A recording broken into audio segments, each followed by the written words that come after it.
आपके साथ खुशी सिंह और स्वागत है आपका श्री बुलेटिन में।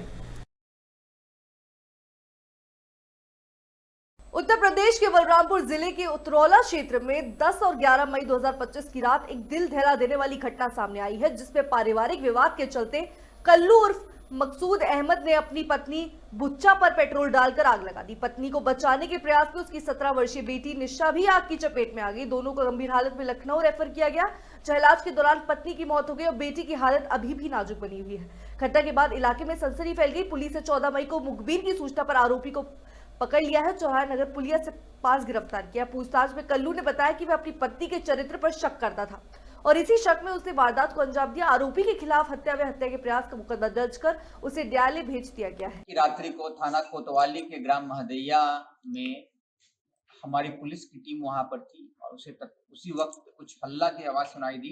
पुलिस की टीम मौके पे पहुंची तो देखी कि एक महिला जो आग में झुलस रही है और एक उसकी बच्ची जिसकी उम्र लगभग 17 वर्ष है, उसे भी लपटें लगी हुई थी। दोनों को तत्काल अस्पताल पहुंचाया गया और वहां से महिला को हायर सेंटर लखनऊ रेफर कर दिया गया। इस घटना का अभियोग पंजीकृत किया गया 58/25 थाना उतरौला में और इसमें कुल जो मामला निकल के इस प्रकार आया कि जो बुच्चा महिला थी जिसका नाम बुच्चा है महिला, वो 60 वर्ष की महिला थी और उसको उसके पति ने ही आग लगाया था और पारिवारिक कलह इसका कारण था। जो उसका पति अपराधी है कल्लू उर्फ मकसूद अहमद, उसे पुलिस ने गिरफ्तार कर लिया है और उसने अपने बयान में बताया है कि उसकी पत्नी के इलिसिट रिलेशन थे जो उसे पता था और इसी कारण वो घर छोड़कर बाहर चला गया था और बाहर ही रहता था। लेकिन अभी उसकी पुत्री की तबीयत खराब होने के कारण पुत्री के द्वारा उसे यहाँ बुलाए जाने के कारण वो यहाँ आया था और अपनी पुत्री का इलाज करा रहा था और उसी में एक दिन अचानक उसकी पत्नी ने बोला कि वो किसी रिलेटिव के यहाँ जा रही है और वो चली गई। पति पीछे से उस रिलेटिव के घर गया और उसने देखा कि वहां उसकी पत्नी है ही नहीं। जब लौट के आया तो पूरे गुस्से से इस पर हत्या करने का पूरा प्लान बनाया और उसने इसीलिए पेट्रोल खरीद कर अपने पास रख लिया और रात में जब उसकी पत्नी छत पर सोई हुई थी तब वो ऊपर जाकर पेट्रोल छिड़क कर आग लगा दी और जो 17 वर्षीय बच्ची घायल हुई वो आग लगने के बाद अपनी बच्ची के पीछे छिपने का प्रयास कर रही थी और इसी के क्रम में वो बच्ची घायल हुई है और आग की कुछ लपटें जो अपराधी कल्लू है उसके ऊपर भी आई थी, जो कि उसके शरीर को देखने से पता चल भी रहा है। श्री न्यूज़, दमदार खबरें। खबर सुल्तानपुर से सामने आ रही है। सुल्तानपुर जिले में समाजवादी पार्टी के इसौली विधानसभा क्षेत्र के विधायक मोहम्मद ताहिर खान एक बार फिर सुर्खियों में आ गए हैं, जहां मामूली सड़क हादसे के बाद उन्होंने अपने ही सपा कार्यकर्ताओं पर मुकदमा दर्ज करवा दिया। मामला बीते सोमवार का है, जब विधायक एक कार्यक्रम से लौट रहे थे। हेदना कला गांव के पास उनके काफिले की एक गाड़ी ट्रक से टकरा गई, जिससे उनके साथ सुरक्षा में तैनात पुलिसकर्मी भी मौजूद थे। घटना के बाद ट्रक ड्राइवर और ताहिर समर्थकों के साथ कहासुनी हुई। विधायक के अनुसार उन्होंने विवाद शांत कर आगे का रुख किया और सेमरा गांव में ग्रामीणों से संवाद कर रहे थे। तभी वह ट्रक ड्राइवर अपनी समर्थकों के साथ वहां पहुंचा और फिर से विवाद शुरू हो गया। इस पर विधायक ने गनर की तहरीर में पुलिस ने ट्रक ड्राइवर और उनके समर्थकों के खिलाफ मुकदमा दर्ज कर लिया है और मामले की जांच जारी है। विधायक के गनर के ऊपर हमला नहीं हुआ है, ना ही विधायक जी के ऊपर हमला हुआ है।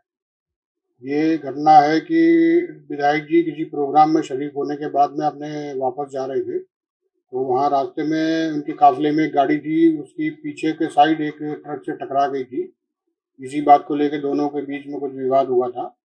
उस विवाद के चलते विधायक जी के गवर्नर ने थाने पर तहरीर दिया है ट्रक चालक और 25-30 अज्ञात लोगों के खिलाफ। ट्रक चालक ने इन लोगों से कुछ अभद्रता की थी, जिसको लेकर के विवाद हुआ था। उस संबंध में जो है सुसंगत धाराओं में अभियोग पंजीकृत कर लिया गया, विवेचना की जा रही है। मेरा नाम असगर रजा है, मैं इसौली विधानसभा से हूँ और मैं सपा का कार्यकर्ता हूँ और मैं सपा का बूथ एजेंट भी हूँ पारा खनवा का और मैं जिला पंचायत प्रत्याशी तो दावेदार भी हूँ। परसों रात की घटना है, तकरीबन 9:30 बजे की। विधायक जी हलियापुर रोड पे संसाद की दुकान पे आए हुए थे, वहाँ काफी लोग खड़े हुए थे। मैं भी एक प्रोग्राम से वापसी लौटा था और मैं दुनिया गया था, वहाँ से लौट के आया तो देखा विधायक जी हैं। विधायक जी लाइट की कुछ समस्याएं सुन रहे थे और उस समस्या में विधायक जी से मैंने इतना कहा कि विधायक जी एसडीएम महोदय पब्लिक की कम सुनते हैं, आप थोड़ा सा कह दीजिए, गर्मी का टाइम है। और वहाँ कुछ घटना इनके साथ हुए थे ट्रक की, और जो कि वो क्षेत्रीय थे, क्षेत्रीय होने के नाते विधायक से अपना कुछ बातचीत करने आए थे। विधायक जी ने उन सब में सब सपा के कार्यकर्ता और सपा के ही वो वोटर थे, जिससे वो मुकदमा लिखवाया, उसमें मैं भी हूँ और मेरा भी नाम भाई नाम भी है। श्री न्यूज, दमदार खबरें। कानपुर रेंज के डीआईजी हरीश चंद्र कानपुर देहात के दौरे पर पहुंचे हैं, जहां उन्होंने पुलिस लाइन के सभागार में एसपी, एसएसपी, सभी क्षेत्र अधिकारी और थाना अध्यक्षों के साथ कानून व्यवस्था को लेकर समीक्षा बैठक की है। इसी दौरान डीआईजी ने जेल से लेकर थाना स्तर तक के अधिकारियों से लॉ एंड ऑर्डर की स्थिति की जानकारी ली और शासन की मंशा के अनुरूप जन सुनवाई व आईजीआरएस पोर्टल पर प्राप्त शिकायतों के समयबद्ध निस्तारण पर विशेष जोर दिया। बैठक के बाद उन्होंने रनिया थाना सहित आरटीसी कार्यालय का निरीक्षण किया और आवश्यक दिशा निर्देश भी दिए हैं। अधिकारियों के साथ मीटिंग की है। ये देखिए, जो रेंज में हमारे 5 जिले पड़ते हैं, उसमें से एक महत्वपूर्ण जिला कानपुर देहात है। और आज हमारे कप्तान साहब के साथ और बाकी हमारी जो पूरी कानपुर देहात की टीम है, उसमें हमारे एसीपी, सीओज हैं और एसएचओ हैं, उनके साथ बैठक हुई। थाना क्षेत्रों के बारे में जानकारी ली, जिले के बारे में जानकारी ली, और जो माननीय मुख्यमंत्री जी की मंशा है, जो शासन की मंशा है, डीजीपी साहब के जो निर्देश है, उन सब के बारे में सभी को अवगत कराया गया। प्राथमिक रूप से हम लोगों का ये उद्देश्य है कि जो जन सुनवाई है वो बेहतर हो, सुगम हो, लोगों को जो है वो ज़्यादा से ज़्यादा जो है एक्सेस मिले ऑफिसर्स का, और उनकी जो समस्याएं हैं उसका समाधान हो। आईजीआरएस को लेकर जो है वो निर्देश दिए गए हैं, इसमें कप्तान साहब ऑलरेडी काम कर रहे हैं। इसके अलावा जो हमारे नए रिक्रूट्स आने वाले हैं, उनकी रहने की और बाकी जो अन्य लॉजिस्टिक्स की व्यवस्थाएं हैं उसको भी देखा गया है। उसके बारे में भी कुछ डायरेक्शंस दिए गए हैं, ऑलरेडी काम चल रहा है। क्राइम को लेकर के और महिला संबंधी अपराध उसको लेकर के भी जो है वो वार्ता हुई है। क्राइम पे अभी काफ़ी अच्छे जो है वो गैंग्स हम लोगों ने वर्कआउट किए हैं, यानी पंजीकरण हुआ है। इसको आगे बढ़ाने की जरूरत है, इसकी सीटर्स की मॉनिटरिंग होनी चाहिए, ऑलरेडी ये लोग कर रहे हैं और बेहतर तरीके से हो, इसके लिए डायरेक्शन दिए गए हैं। और शासन की जो मंशा है कि हर व्यक्ति को जो है वो सुगम न्याय दे पाए, हम लोग उस तक पहुँच पाए, बीट प्रणाली के माध्यम से उसको मजबूत किया जाएगा। और जो बीट सिस्टम हम लोगों का पुराने जमाने में होता था, जो सिपाही हमारा जाता था और गाँव में जाकर के, मोहल्ले में जाकर बात करता था, डिटेल्स नोट करता था, उसको पुनर्जीवित किया जाएगा बीपीओ के माध्यम से। जो है बीट पुलिस अफसर कहते हैं, हमारा कांस्टेबल मजबूत होगा। एक इसकी कार्य योजना जो है वो इसके साथ बना रहे हैं और उम्मीद करते हैं कि आने वाले दिनों में एक अच्छी और बेहतर व्यवस्था को आगे बढ़ाएंगे। श्री न्यूज, दमदार खबरें। बागपत के खट्टा गांव की वाल्मीकि बस्ती में आज योगी सरकार का बुलडोजर 2.5 लाख के इनामी बदमाश राहुल खट्टा के परिवार की अवैध संपत्ति पर चला। करीब 280 वर्ग मीटर में फैले इस अवैध निर्माण को तहसीलदार न्यायिक मोनिका यादव की निगरानी में भारी पुलिस बल की मौजूदगी में ध्वस्त किया गया। राहुल खट्टा का नाम एक समय यूपी, दिल्ली, राजस्थान और उत्तराखंड में खौफ का प्रतीक था, लेकिन 2015 में सहारनपुर में एनकाउंटर के बाद उसका आपराधिक सफर थम गया। इसके बावजूद उसके परिवार द्वारा किए गए अवैध कब्जे को सरकार ने नहीं बख्शा। मौजूदा ग्राम प्रधान और राहुल की मां क्षमा देवी पर तालाब की जमीन पर अवैध मकान बनाने का आरोप है। एसडीएम पंकज शर्मा के अनुसार ये सरकारी तालाब की भूमि थी, जिस पर कब्जे को चलते कार्रवाई की गई। श्री न्यूज, दमदार खबरें। बागपत के सिरसाली गांव में प्रधानी चुनाव को लेकर वर्तमान प्रधान और उसके साथी पर बाइक सवार बदमाशों ने दहाड़े हमला कर दिया। हमलावरों ने रिवॉल्वर के 4 गोलियां मारी, जिससे प्रधान धर्मेंद्र और उसके साथी विनीत घायल हो गए हैं। दोनों को मेरठ के अस्पताल में भर्ती कराया गया, जहां उसकी हालत गंभीर है। पुलिस ने घटनास्थल से गोलियों को खाली खोके बरामद किए। बताया जा रहा है कि हमलावर हाल ही में जेल में छूट कर आया था। 2016 में उसी हमलावर के पिता ने प्रधान भूपेंद्र की हत्या की थी और अब उसके बेटे ने फिर से जानलेवा हमला किया। पुलिस हमलावरों की तलाश कर रही है और गाँव में भारी पुलिस बल तैनात की गई। क्या नाम है जी आपका? मेरा है धर्मवीर सिंह सिरसली। धर्मवीर जी, क्या घटना हुई है? घटना ये हुई, टेम्पो स्टैंड पे तो ताश खेल रहे थे जी, ये भी प्रधान भी बैठ जा गए यहाँ। और जो पहला सतेंद्र का लड़का जिनने पहला पूर्व प्रधान मारा था, उसका लड़का गांव में से आया इधर से, भीतर से, और बस आते ही 5-4 गोली चला दी। ये घटना हुई इधर से दो कितने लोग घायल हैं जो है? 2। कौन? एक तो धर्मेंद्र प्रधान, वर्तमान प्रधान है, और एक है इसका तेजवीर का नितिन जन के नाम है इसका, मेरे लड़के। आप आपने देखा हो कितनी कितनी गोली लगी? इसके धर्मेंद्र के प्रधान के तो शायद 4 है, पड़ी वही गोली पड़ी है भी मौके पे यहीं, और उसके 1 है। और वो घटना सामने है गोलीबारी, कितने लोग घायल हैं, क्या हुआ है, पूरी घटना क्या है? देखिए, थाना बेनौली क्षेत्र अंतर्गत ग्राम सिरसिली में आज शाम करीब 5:30 बजे सूचना मिली कि 2 बाइक सवार व्यक्तियों के द्वारा 2 लोगों के ऊपर फायरिंग कर दी गई है, जिसमें ये दोनों लोग घायल हुए हैं।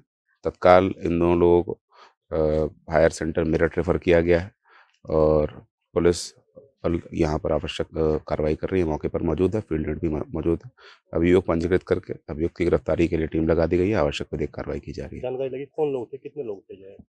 देखिए, ये सारी चीज़ें जांच की जा रही हैं और जो तहरीर देंगे उसके आधार पर विवेचना करते हुए आवश्यक विधिक कार्रवाई की जाएगी। श्री न्यूज़, दमदार खबरें।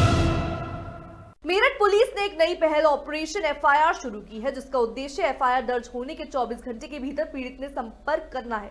इस योजना के तहत विवेचक पीड़िता को अपने मोबाइल नंबर देंगे और जांच की प्रगति की जानकारी साझा करेंगे। जांच पूरी होने पर विवेचक परिणाम पीड़ित को बताएंगे और यदि कोई समस्या हो तो उसका समाधान करेंगे। एसएसपी विपिन ताड़ा के अनुसार इस पहल के लंबित मामलों की जांच में तेजी आएगी और पुलिस और जनता के बीच विश्वास मजबूत होगा। एफआईआर शुरू किया जा रहा है, इसका किस प्रकार से लोगों को लाभ होने वाला है? जी, ये ऑपरेशन एफआईआर हमने मेरठ पुलिस द्वारा शुरू किया गया है। इसका उद्देश्य यह है कि वादी कोई अपने मुकदमे की सही जानकारी सही समय पर मिल जाए, जिससे कि वो अपने मुकदमे में प्रभावी पैरवी कर पाए और उसको दर दर भटकना ना पड़े। इसके तहत हमने ये सुनिश्चित किया है कि जब भी कोई वादी किसी थाने पे जाता है तो उसकी तहरीर पर नियम संगत मुकदमा दर्ज होगा। मुकदमा दर्ज होने के 24 घंटे के भीतर संबंधित विवेचक की जिम्मेदारी होगी कि वो वादी से फोन कर उन्हें उनके मुकदमा दर्ज होने के बारे में अवगत कराएंगे। साथ ही साथ अपने फोन के जरिए उनको व्हाट्सएप पर उनके एफआईआर की प्रति भी तुरंत भेजेंगे। अब मेरठ में पीड़ितों को दर दर भटकने की जरूरत नहीं, क्योंकि मेरठ पुलिस अब घर बैठे ही पीड़ितों की हर समस्या का निदान करेगी, जिसके लिए मेरठ एसएसपी विपिन ताड़ा ने ऑपरेशन एफआईआर की शुरुआत की है। इस ऑपरेशन के तहत विवेचक 24 घंटे के भीतर ही पीड़ितों से संपर्क करेंगे और घर बैठे उनके मोबाइल पर ही उनके केस से जुड़ी हर अपडेट साझा करेंगे। तो वहीं मेरठ पुलिस की इस पहल से लंबित पड़े केसों में गिरावट आएगी। फिलहाल पुलिस की इस पहल के लोग सराहना कर रहे हैं, लेकिन अब देखना यह होगा कि आखिर ऑपरेशन एफआईआर कितना कामयाब साबित होता है। सागर कुशवाहा, श्री न्यूज़, मेरठ। श्री न्यूज़, दमदार खबरें। मेनपुरी के भोगांव थाना क्षेत्र के ग्राम सरैया में 2 दबंगों का आतंक जारी है। पीड़ित संजय कुमार और उनका परिवार लगातार दबंगों के हमलों का शिकार हो रहे हैं। पुरानी रंजिश के चलते दबंग अनिल कुमार, नरेंद्र सिंह, राजीव कुमार, अनुज कुमार और प्रवीण कुमार ने मारपीट, गाली गलौज और फायरिंग की है। जानकारी में पीड़ित की मां का सिर फोड़ दिया गया, लेकिन पुलिस ने कोई प्रभावी कार्रवाई नहीं की। दबंगों की लगातार धमकियों और मारपीट से पीड़ित परिवार गांव छोड़ने पर मजबूर है। हाल ही में इस घटना का वीडियो सोशल मीडिया पर वायरल हुआ है, जिसके बाद पुलिस ने जांच शुरू कर दी है। श्री न्यूज़, दमदार खबरें।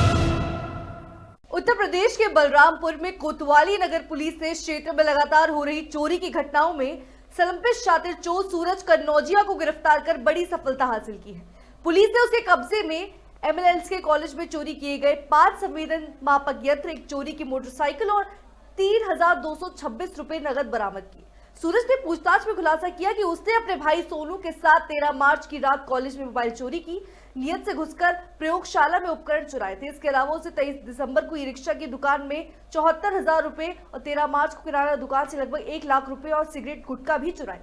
चोरी की गई मोटरसाइकिल 28 अप्रैल को अयोध्या से चुराई गई थी, जिसका नंबर प्लेट बदल दिया गया। आरोपी के खिलाफ बलरामपुर और दिल्ली में चोरी, डकैती, आर्म्स एक्ट, आपराधिक षड्यंत्र के तहत कुल 13 मुकदमे दर्ज हैं। उसे न्यायालय में प्रस्तुत कर जेल भेजा गया और पुलिस अन्य संलिप्त आरोपियों की तलाश कर रही है। कोतवाली नगर में की टीम के द्वारा एक शातिर चोर की गिरफ्तारी की गई है, जिसका नाम सूरज कन्नौजिया है। इसके ऊपर पूर्व से कई अभियोग पंजीकृत हैं। चोरी की कई घटना इसने कारित की है अपने भाई के साथ मिलकर, और 3 घटनाओं का अनावरण कोतवाली नगर पुलिस के द्वारा किया गया है, जिसमें 2 घटना कोतवाली नगर की है और 1 कोतवाली देहात की है। इसकी उससे 1 मोटरसाइकिल और 5 अदद संवेदन मापक यंत्र जो एमएलके डिग्री कॉलेज के मनोविज्ञान के विभाग का है, और 3,000 कुछ रुपए इससे बरामद किए गए हैं। इसके द्वारा MLK डिग्री कॉलेज में रात में घुस के चोरी का प्रयास किया गया था अपने भाई के साथ, और उसी घटना पे हम लोग, जिसका CCTV में भी फुटेज में भी आया था, उसी घटना का नामकरण आज किया गया है और इसको माननीय न्यायालय में प्रस्तुत किया जाएगा। मेरठ के टीपी नगर थाना क्षेत्र के पूठा गांव में तेल के टैंकरों में भीषण आग लग गई, जिससे इलाके में हड़कंप मच गया। आग की लपटें काफी ऊंची उठ रही थी और एक के बाद एक विस्फोट हो रहे थे, जिससे आसपास के लोग भयभीत हो गए। घटना की सूचना मिलते ही फायर ब्रिगेड की कई गाड़ियां मौके पर पहुंची और 1-2 घंटे की कड़ी मशक्कत के बाद आग पर काबू पा लिया गया। आग से कोई वाहन जलकर राख हो गए हैं, लेकिन गनीमत रही कि कोई जनहानि नहीं हुई। यह आग बिजली के तारों में स्पार्किंग के कारण लगी थी और आसपास के घरों को खाली करवा दिया गया। यहाँ आग लगी, कितने टैंकरों में आग लगी है, कैसे लगी और क्या अभी तक पाया गया, कितने फायर टैंकर पाया गया? देखिए, हमारे कंट्रोल रूम से सूचना मिली, पुट्ठा में 4:49 पर सूचना आया कि 4 खड़ी गाड़ियों में आग लगी थी जो ऑयल के टैंकर थे। इस सूचना पर फायर स्टेशन परतापुर से तत्काल 3 गाड़ी रवाना की गई। आग की विकरालता को देखते हुए फायर स्टेशन पुलिस लाइन से 3 गाड़ी और मंगाई गई, साथ ही RF की फायर की गाड़ी थी। इस तरह कुल 7 गाड़ियां जो है फायर पर जो है अग्निशमन का कार्य किया और इसमें जो है हमारे चीफ फायर अफसर महोदय उपस्थित थे। उनके कुशल देखरेख में आग को जो है सकुशल बुझाया गया। किसी तरह की जनहानि परिलक्षित नहीं हुई। बाकी आग लगने का कारणों का जो है इसको जो है जांचोपरांत पता चला कि 3 कारणों से आग लगी। संभवतः ये बताया कि तार टूट गया था, कोई यहाँ तार एक्सपायर की। देखिए, अब जांच के बाद ही ये पता हो पाएगा क्या चीज। श्री न्यूज, दमदार खबरें। बदायूं की दुगरैया में देसी शराब के ठेके के सेल्समैन मुकेश यादव की हत्या के मामले में पुलिस ने बड़ी कार्रवाई करते हुए 3 बदमाशों को मुठभेड़ में गिरफ्तार किया है। गुरुवार सुबह 4 बजे गंगा एक्सप्रेसवे सर्विस रोड के पास चेकिंग के दौरान पुलिस ने 3 संदिग्धों को रोकने का प्रयास किया, लेकिन वो भागने लगे और पुलिस पर फायरिंग कर दी। जवाबी फायरिंग में तीनों आरोपियों मोहित, श्याम सिंह, इरफान को पैरों में गोली लगी है। वहीं एक सिपाही अनुज कुमार भी घायल हो गए हैं। मौके पर 3 तमंचे, कारतूस और एक काली KTM बाइक बरामद की गई। सभी घायलों को जिला अस्पताल में भर्ती कराया गया और आगे की कानूनी कार्यवाही की जा रही है। दिनांक 13 मई को थाना कुंवर गांव में एक देसी शराब के दुकान के सेल्समैन की गोली मार करके हत्या कारित कर दी गई थी, जिसके अनावरण हेतु 4 टीमों का गठन किया गया था। आज जरिए मुखबिर यह सूचना मिली थी कि घटना में संलिप्त कुछ बदमाश थाना कुंवर गाँव की तरफ आने वाले हैं, बनकोटा की तरफ से। पुलिस टीम ने घेराबंदी की थी और सघन चेकिंग अभियान चलाया जा रहा था। उसी दौरान एक मोटरसाइकिल पर 3 संदिग्ध सवार आते हुए दिखाई दिए। पुलिस टीम ने जब रुकने का इशारा किया तो पुलिस टीम को लक्ष्य करके जानलेवा फायरिंग कर दी, जिसमें कि एक सिपाही हमारा अनुज नाम का बाह में गोली लगने से घायल हुआ है।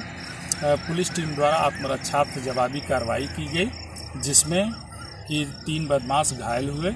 कन्नौज के गुड़सरायगंज कोतवाली क्षेत्र स्थित भवानीपुर के काली माता मंदिर में देर रात एक बार फिर बेखौफ चोरों ने चोरी की वारदात को अंजाम दिया।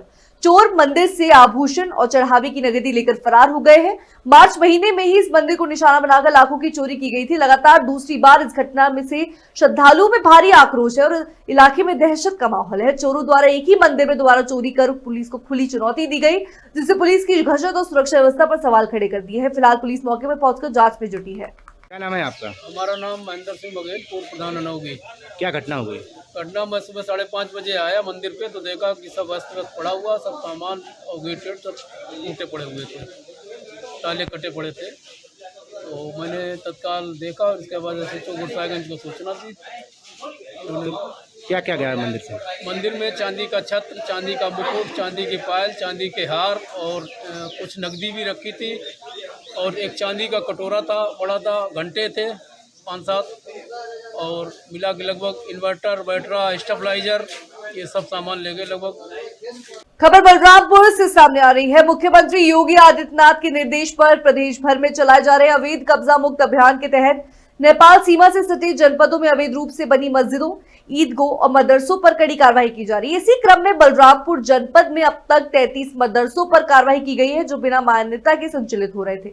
इनमें से 24 मदरसे निजी भूमि पर चल रहे थे, जिन्हें सील कर दिया गया, जबकि 7 मदरसों को पूरी तरह से ध्वस्त कर दिया गया है, क्योंकि वह सरकारी भूमि पर अवैध रूप से बने थे। बुधवार को भी मदरसे पर ध्वस्तीकरण की कार्रवाई की जा रही है। जिला अल्पसंख्यक कल्याण अधिकारी यशवंत मौर्य ने बताया कि ये कार्रवाई सरकार के निर्देशों के अनुसार की जा रही है और जो भी मानकविहीन या अवैध रूप से संचालित मदरसे पाए जाएंगे उनके खिलाफ सख्त कार्रवाई की जाएगी। बलरामपुर जिले में कुल 233 मदरसे संचालित हैं, जिनमें से भारत नेपाल सीमा के 10 किलोमीटर दायरे में आने वाले 33 मदरसों पर कार्रवाई की जा चुकी है और बाकी की जांच राजस्व विभाग द्वारा की जा रही है। अब तक जनपद बलरामपुर में जो बॉर्डर एरिया के 10 किलोमीटर के रेंज में जो मदरसे आते हैं, उनमें जो गैर मान्यता प्राप्त मदरसे हैं 33 मदरसों पर कार्रवाई की गई है। इन 33 मदरसों में 24 मदरसे जो हैं वो निजी भूमि पर पाए गए, जिनको सील करवा दिया गया, बंद करा दिया गया, तथा 9 ऐसे मदरसे पाए गए जो सरकारी भूमि पर स्थित थे। तो उनको प्रशासन ने कार्रवाई करके गिराने की नोटिस निर्गत की थी कार्रवाई करने के लिए, जिसमें से 7 मदरसे गिराए जा चुके हैं, ध्वस्त किए जा चुके हैं तथा 2 अभी गिराए जाने की प्रक्रिया में है। रामपुर के सपा नेता आजम खान के खिलाफ क्वालिटी बार मामले में गवाह को धमकाने के आरोप को लेकर एमपी एमएलए कोर्ट में जमानत पर आज सुनवाई होनी है। पिछली सुनवाई 13 मई को हुई थी, जिसमें फैसला आना था, लेकिन उस दिन केवल सुनवाई हुई और अगली तारीख 15 मई तय की गई।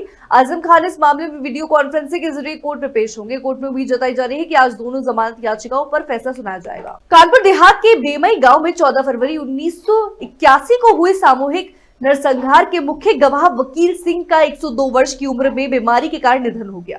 इस हृदय विदारक घटना से खूंखार डकैत फूलन देवी और उसके साथियों ने 20 निर्दोष ग्रामीणों को गोली मारकर हत्या कर दी गई।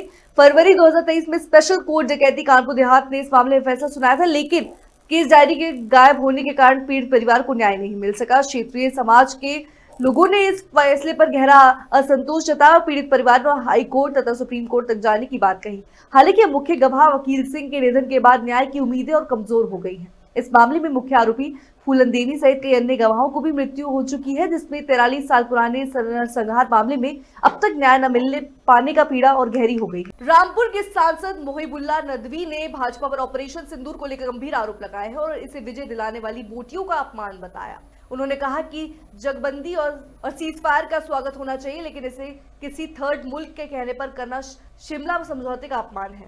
नदवी ने भाजपा नेताओं और सेना और सुप्रीम कोर्ट का सम्मान न करने का आरोप लगाया और मांग की है कि ऐसी नेताओं को बर्खास्त कर उनके खिलाफ देशद्रोह का मुकदमा चलाया जाए। इसके अलावा उन्होंने जेपीसी की मांग करते हुए ऑपरेशन सिंदूर पर विशेष सत्र बुलाने की अपील की है। देखिए, जिस कामयाबी के साथ हमारी सेना ने इसको अंजाम दिया वो काबिल मुबारकबाद है, और जिस तरह से सीज फायर हुई, बहरहाल सीज फायर हो या जंगबंदी हो, उस तरह का तो इस्तेकबाल होता ही है, लेकिन थर्ड मुल्क ने ऐलान किया, इसका हमें अफसोस है, हमें गहरा अफसोस है कि ये शिमला समझौते का अपमान हुआ है और शिमला समझौते से के टूटने से हमारी कमज़ोरी हुई है कि एक थर्ड मुल्क जंगबंदी का और सीज फायर का ऐलान करे। और तीसरी बात ये कहना चाहेंगे कि जिस तरह से भारतीय जनता पार्टी के एक मिनिस्टर जो मध्य प्रदेश में विजय शाह हैं, उन्होंने जिस तरह से फौज की एक कमांडर के ऊपर अभद्र भाषा, आपत्तिजनक टिप्पणी की है, वो इससे पता चलता है कि भारतीय जनता पार्टी में ये ऐसे पहले आदमी वो नहीं है। अभी कुछ दिन पहले सुप्रीम कोर्ट के बारे में भी एक भारतीय जनता पार्टी के सांसद ने गृह युद्ध भड़काने का इल्जाम लगाया था, जिसे उन्हें सुप्रीम कोर्ट से फटकार हुई है। श्री न्यूज़, दमदार खबरें। खबरों में आज बस इतना ही। हम फिर लौटेंगे कुछ नई खबरों के साथ। तब तक के लिए बने रहिए हमारे साथ और देखते रहिए श्री बुलेटिन।